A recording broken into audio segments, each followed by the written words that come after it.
Сәлем достар, мен бүгін сіздермен творожный чизкейк пісіретін боламын. Ол үшін бізге керекті заттар: қант, жұмыртқа, творог, сары май. Енді алдымен тестамызды дайындап аламыз. 100 грамм майымызды салып, оның үстіне ұнымызды,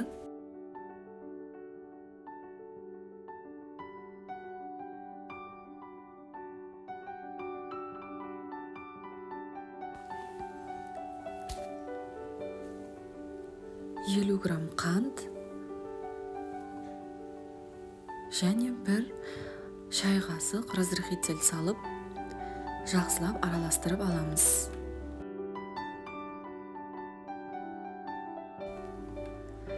Оның үстіне 1 жұмыртқамызды салып,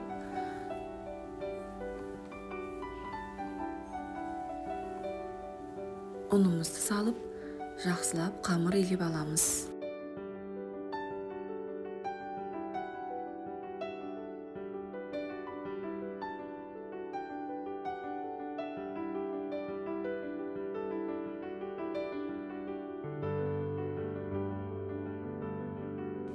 Қамырымызды илеп болдық.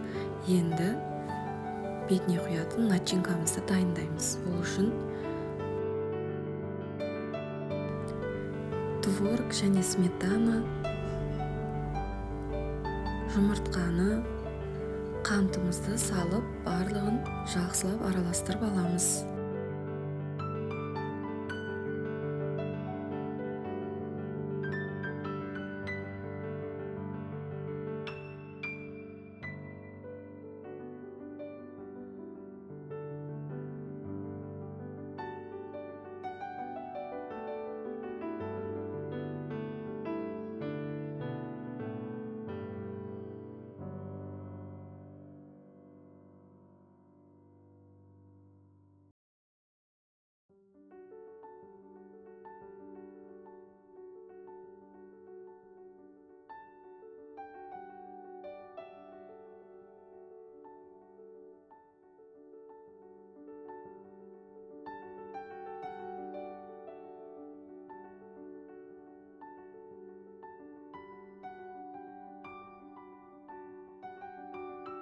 Енді оның бетіне салмамызды құйып, 180 градуста 20-25 минутқа пісіріп аламыз.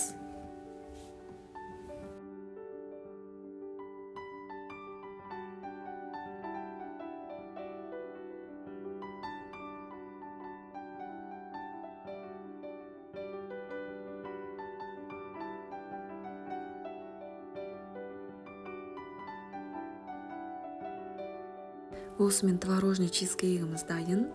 Дәмі өте керемет, жесе ауызда ериді. Жасалу жолы өте оңай. Сіздер де жасап көруге кеңес беремін. Ыстық күйінде кеспейміз. Суығаннан кейін холодильникке 2-3 сағатқа қойып, сосын ұсынсаңыз болады. Егер видеом ұнаса, каналыма жазылып, лайк басып, комментарий жазып кетуіңізді өтінемін.